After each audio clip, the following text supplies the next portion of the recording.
Hi, I'm Ryan Malyar, and you're watching Arts for the Masses on Wilmington Community Television. The arts are alive, and on this program we seek to share the work of nonprofit arts organizations in Eastern Massachusetts and beyond. This is a place to spread your mission, share your talents, and promote your upcoming events. The costumes, the scenery, the makeup, the props, the audience that lifts you when you're down. Those are the iconic lyrics from There's No Business Like Show Business from the musical Annie Get Your Gun. It's a real anthem for us showbiz folks. Phrases like, the show must go on, are ingrained in our DNA. Many theaters are dark right now, but we leave the ghost light on stage as a reminder that we will be back soon.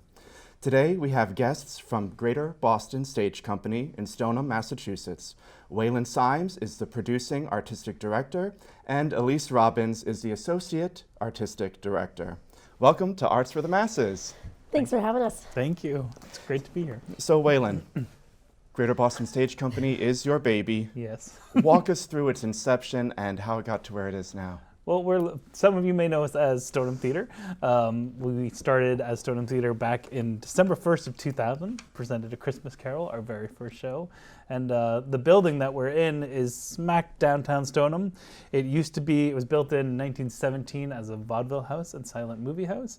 And it played movies up through the 60s, early 70s. That's famous Stoneham lore that it was shut down because it was showing X-rated movies. Ooh. So the town shut it down in the early 70s.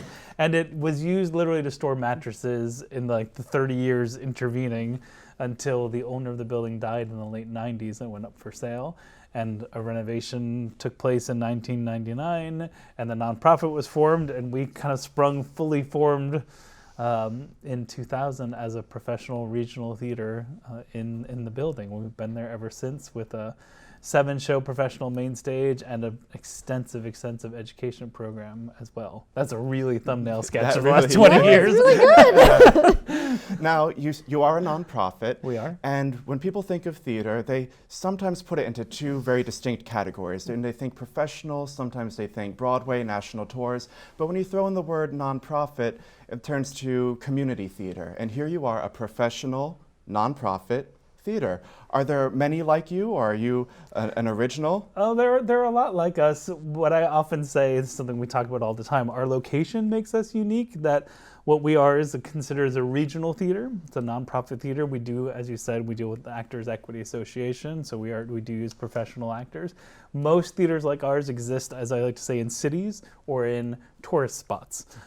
It's pretty rare to have one out in the burbs, which is where we are, and that's something we're really proud of, and also something that can be a bit of a hurdle sometimes because it's not traditional that this is where theaters are. So we consider our sister theaters to be places like Lyric Stage Company, New Repertory Theater, Speakeasy, Gloucester Stage Company. Those are all very similar. They're kind of mid-size theaters that are not community theaters, we're professional, but we're not like a big Broadway house either, somewhere in between. How do you feel like you shape the community? What does the community get from you? Well, what's interesting is we discovered early on, so we started in December 1st, 2000, and in June of 2001, we started our education program. So almost immediately, and we found that was this amazing gateway, if you will, to the community. Because we realized that for some of our community, especially for our straight plays and our more serious work, that it can be a bit of a hurdle, and some of our audience members haven't seen theater before, but when they see their kids coming in and doing shows and getting involved, that became this great way for people to feel that we're a part of the community as a whole. So we found that to be this incredible way to be more welcoming and to kind of get over that little bit of fear that some people can have about going to see live theater. Yeah. Ilyse, could you maybe speak about what the vision of the theater is overall? What sort of plays are you trying to do?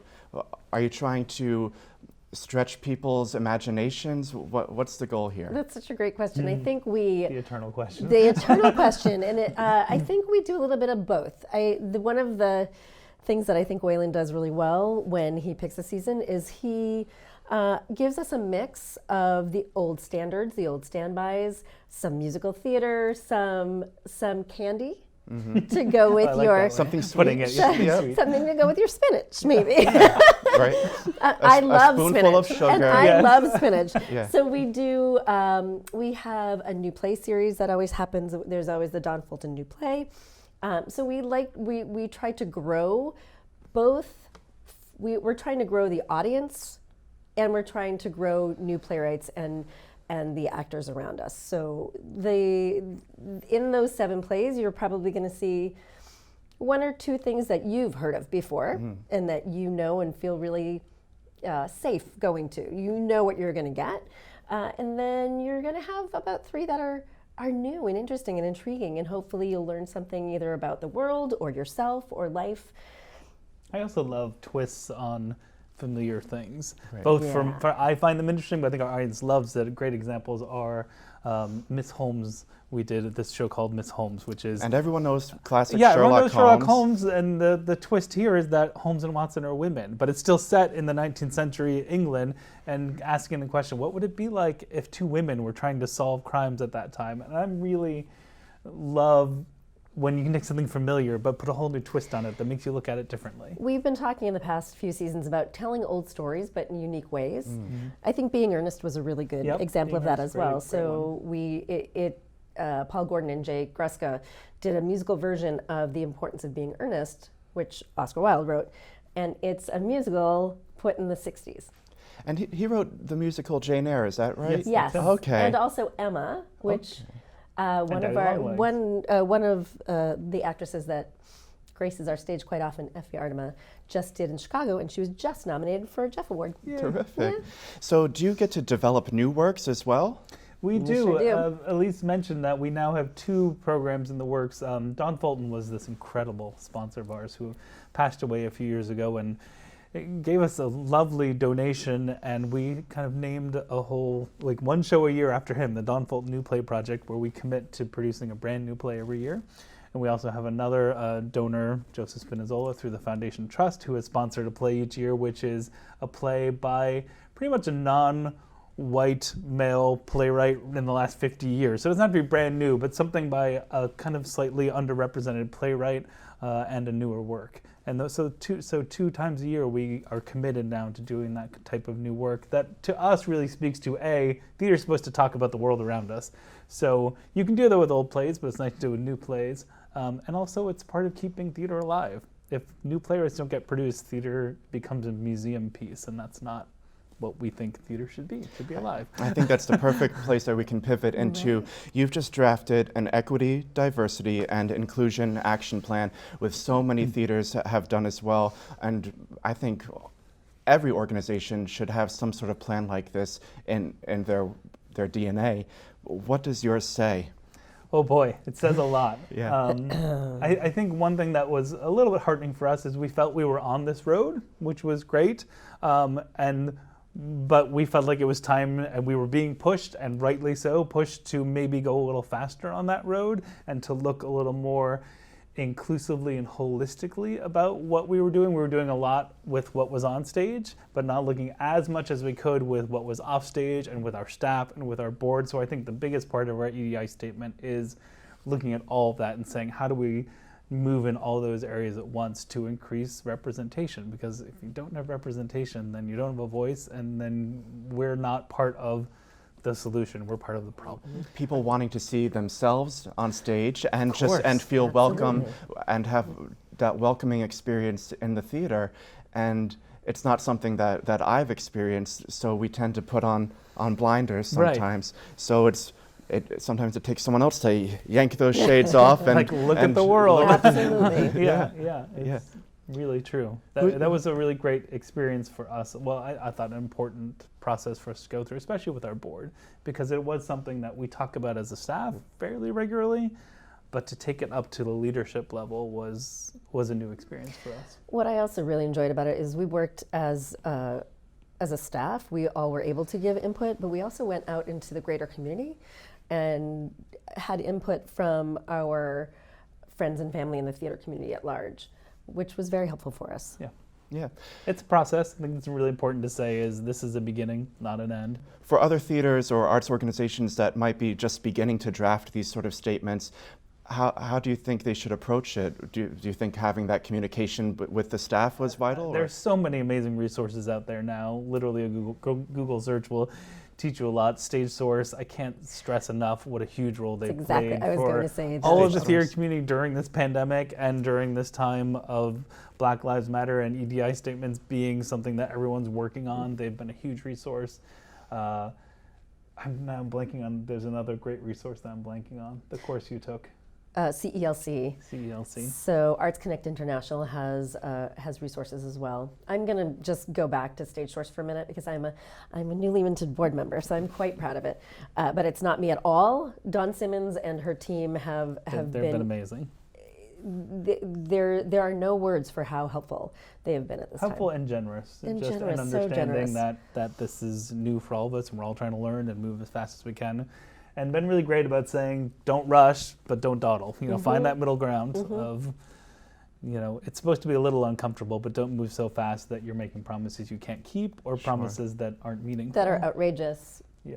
And promises that don't fit your theater. Right. So Which as is you what were you saying, said it about cut and can't be a paste. cut and paste Yeah. because every theater is different. Right, we're in the suburbs, and it's very different than if we're a theater right in the middle of Boston. Absolutely. And that's something we looked at a lot when we were doing ours. Is we want to make sure we can be realistic about what we can do given our location. Yeah. Now, Ilyse, you said that there's been a lot of input from other theaters. Do you feel like during this difficult time, some of these theaters have let down their guard a bit to open up more communication? In a way that has been so heartening. I think there was a lot of competition. I'll just put it right out there. There was a lot of competition between the mid-sized theaters, especially. And That led to silence. that led to silence. And now it has become, it's amazing. We have that artistic GBAD. director. There's now a Greater Boston Artistic Directors every 2 weeks meeting via Zoom. And there's stunning, all these people, 40-something people. I think there's 70 in the group, but about 35 show to up 40. every time. Yeah. Wow. And I speak with the marketing and PR department folks from all of the Stage mid-size. Source is having meetings. They used to be every week when the pandemic started. Now they're kind of more once a month. But Right. there's all these groups of people getting together to just because there's such unknowns. I think people are finally willing to say, okay, what do we all do, and how do Right. we're all in this together? And how can we help each other? Just the fact that with this next project that we're doing, we're cross-promoting with 3 different theaters Right. Wow. already. It's fantastic. Yeah. Well, let's talk about that next project. It's called Empress Melee Lotus Blossom, and it is going to be a Zoom presentation. Now, Right. Zoom, that is not a new word these past few months.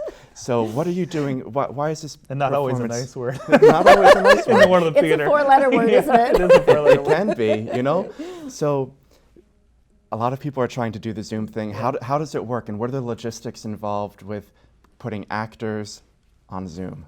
Well, I'm going to let you speak, but I'm going to say first off that I've been anti-Zoom, I will admit, so it took a lot for me to go down this road with this play, but at least can speak a little bit about why we did, because there's a lot of reasons why I think this is an exceptional piece and a really great piece for this medium. Great. So if I can go back to go forward. Yeah.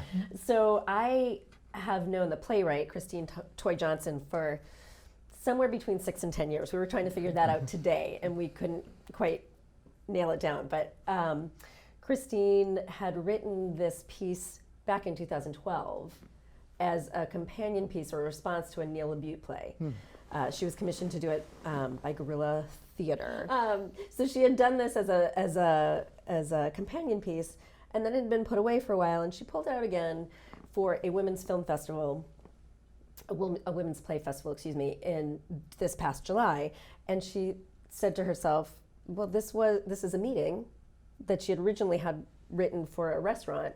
It could just as easily and quite well take place over Zoom, since this is what we're all doing. And I got to watch it through the Women's Play Festival, and I thought it was perfect in so many ways. It's perfect in so many ways. So the fact that it's on Zoom means that it is dramatic in the Zoom sense. There are moments that are so funny because it is a Zoom meeting. Right. And things happen that could not happen if they weren't on Zoom. And it's really fun. Working in the Zoom room Sure. for this whole thing, I think we're all used to doing Zoom meetings now, for better or for worse. So when Weylin and Christine and I got together, that was old Yeah. hat. Auditions I found exhausting. Yeah, they were strange. It was they our were- first Zoom auditions. It was so strange. It was really and yet familiar at the same time. Like Yeah. the interpersonal reaction, or relationship felt the same, but something about it's different. There are a few things that are different for actors who are used to being on stage. You have to tone down for Zoom, for TV, for film, and so there was that acting level, but there's also the odd situation of someone coming and going from the room. When an actor comes in the room, we get to say, hi, how are you? And we kept joking during it because I was controlling, so I was admitting people. I'd be like, okay, they're walking in the door now. And then I press the button because wait, they had to go get a drink. because it takes a little while for them. Sometimes they're buffering or whatever. It takes a little while to come in. But I thought the hardest part actually was the saying goodbye. It's so awkward. So awkward. It's so awkward. That is funny. After 6 months, it does feel like every Zoom meeting, the end's just awkward.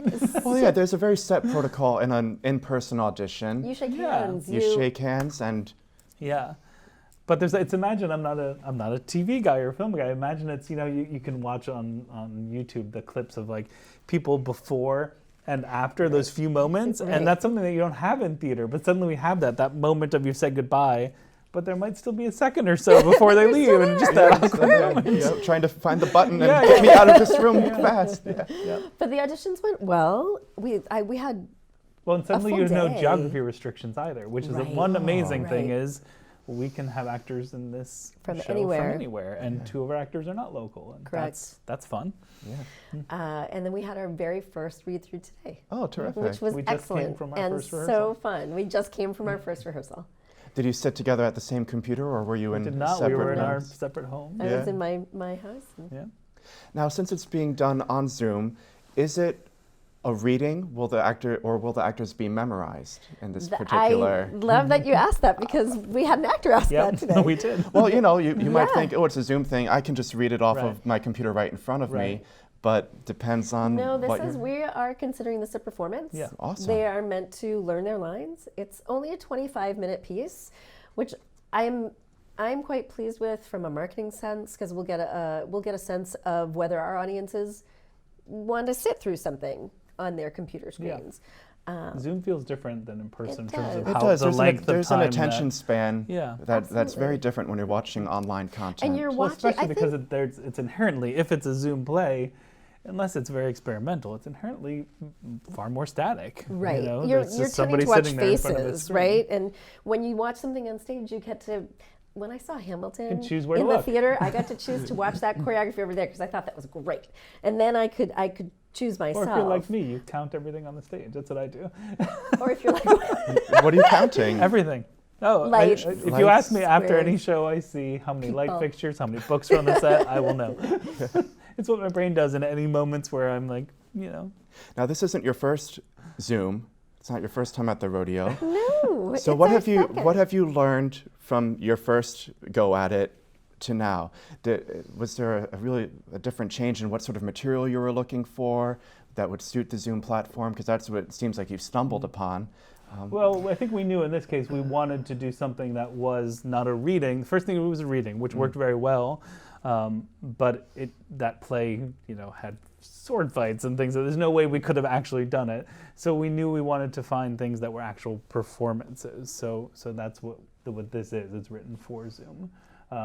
Mostly what we learned from the first time around is a lot of technical stuff. Thankfully, we had Right. huge amounts of help from Boston Playwrights Theater, who told us kind of how to do the logistics of setting up as a webinar and doing this, and how they got bombed. The Boston Theater Marathon got awful. bombed terribly in the first couple of days, and they taught us how to avoid all of that. So a lot of that logistic stuff we learned the first time around. It's been a little easier this time. Yeah. Yeah.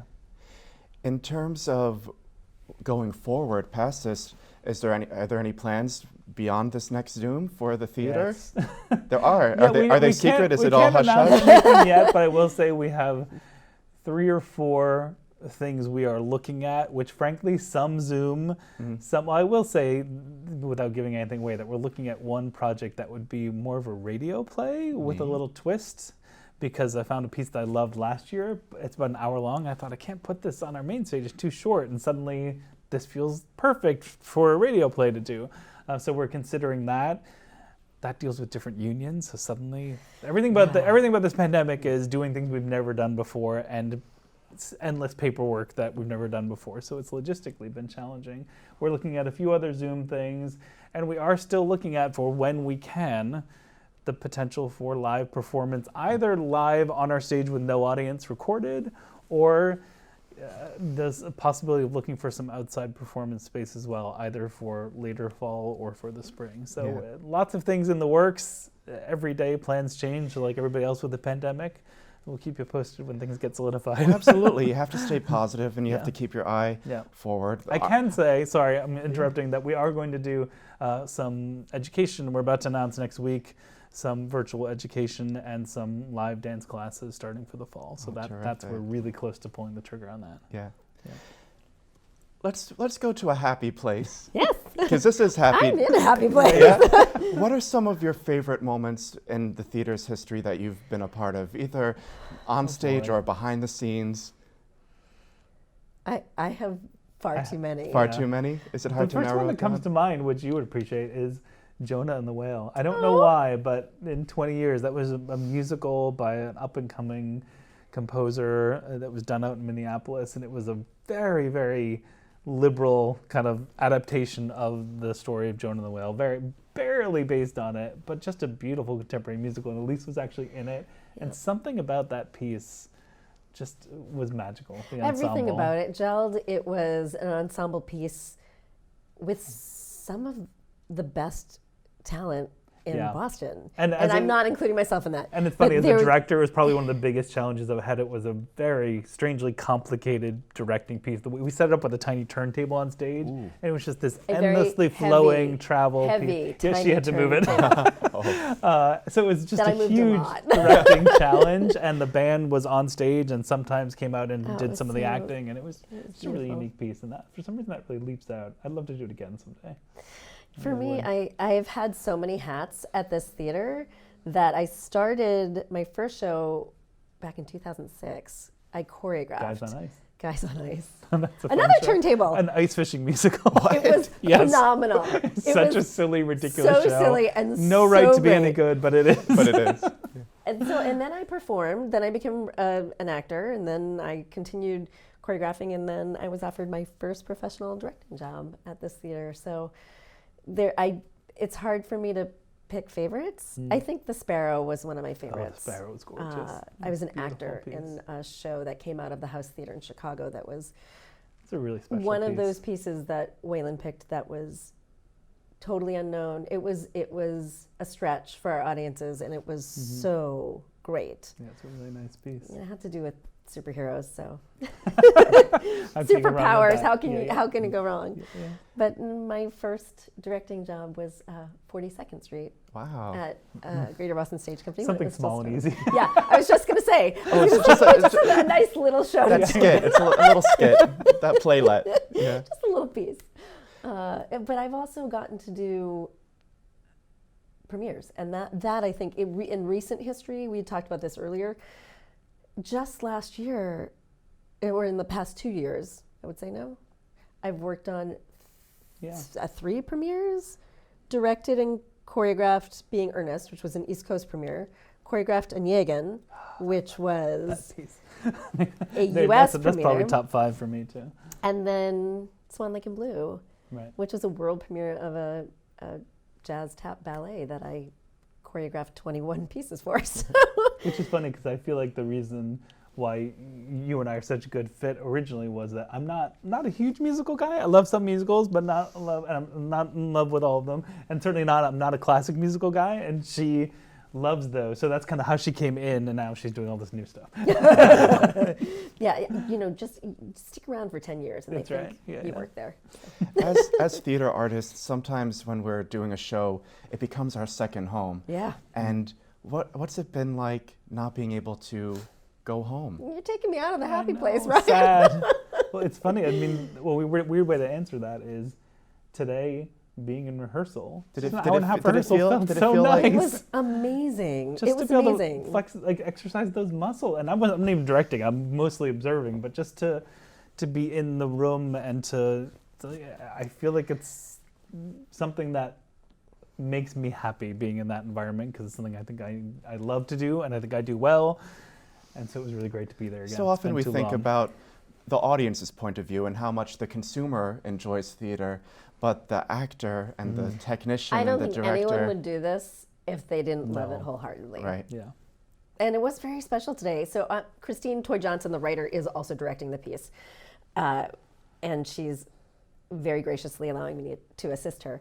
And I remember I said to my family this morning, I was like, everyone, I'm going to rehearsal. I was just, it was so I've got my thrilling. bag, I've Right. got my Yeah, yeah. my I have Nalgene. my water. I'm going to walk 5 feet that way to my desk. And everyone, I'm going to work. Yeah, yeah, and it was great. But I really do miss our space. I do miss being in that space. It's magical. More Theaters are than magical. I expected. Sometimes Yeah. I just drive by. Yeah. So this is funny. My son just got his license, and I was taking him on his 40 hours of driving to make sure. And every once in a while, I go, "Let's just drive to the theater." Right. So that's what we funny. did during the pandemic. Is we taught him how to drive, and he has his license. But we several times just drove to the theater to look at the marquee. I will also say about Empress Melee, which we didn't kind of connect these two things about the EDI statement. Part of the excitement of that is it's a piece that speaks directly to that. It's an entire piece about an Asian American performer dealing with how she is stereotyped by Broadway and how much she's willing to play the game to get ahead or not get ahead, and how much she's willing to reveal of herself. And it's really nice to start with a piece that directly Addresses the Addresses that. situation. Yeah, Absolutely. in a really, really fun way. In a really fun way. It's Yeah, which I think Christine was great today in that she's, yes, there's a lesson there, but boy, is she making it a whole bunch of fun along Yeah. the way, and that was important absolutely, to her. Yeah. absolutely. How can we tune into Empress Melee? Well, I would go to our website, This is the moment to plug. www.greaterbostonstage.org, and you'll see a banner right on our front page that says, it looks almost like a ticket, that says Empress Melee Lotus Blossom, and it'll give you a place to click to make your donation. And you can buy a ticket to the RSVP. live performance on September 25th or to the next 4 days of streaming. Right, so there's a live performance at 8 p.m. On Friday the 25th. After will be a live Q&A with Christine and the cast, and then from the 26th to the 29th, you can RSVP for that, and you'd be able to tune in whenever you want. Oh, and watch it on demand. Yeah. essentially. Exactly, Right. exactly. On demand. On On demand. demand. On demand. Excellent. So one last thing. Do either of you have any advice for artists who are getting into that funk right now as artists and creative people yourselves? What a great I know- question. I know Well, you're a writer. Have you been doing I writing? haven't, but No? that said, I have I have. She has. I have 3 kids. Oh, A 2-year-old, a 9-year-old, and 11-year-old. 10-year-old. well, that needs more creativity and attention. So than that's been a lot of my last 6 months. But it's interesting to say that because I think anybody in this business over the last 6 months has had those moments.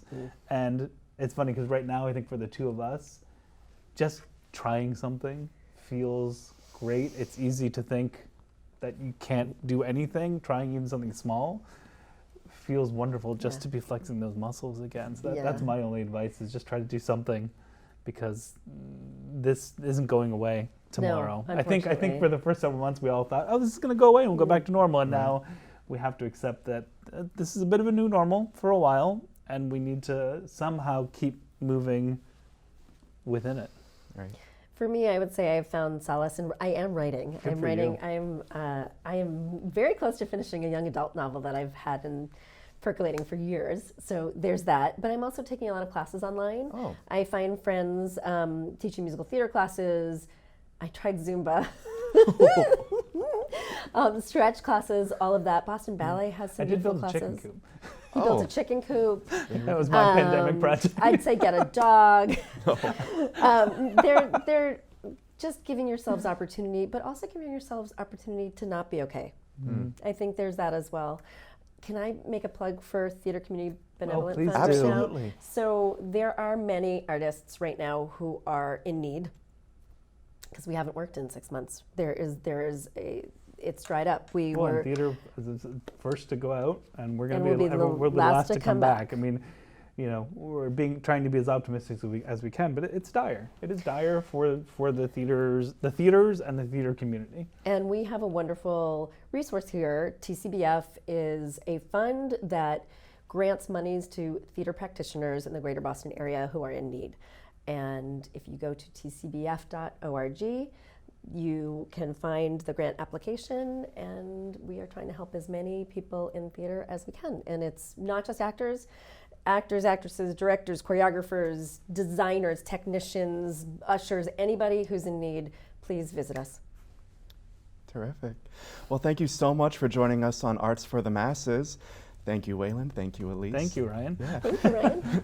And that brings us to the end of another episode. If you are a nonprofit arts organization in Eastern Massachusetts, this is the place to spread your mission, share your talents, and promote your upcoming events. Please give us a call, send us an email. We'd love to have you on the show. I'm Ryan. Have a nice day.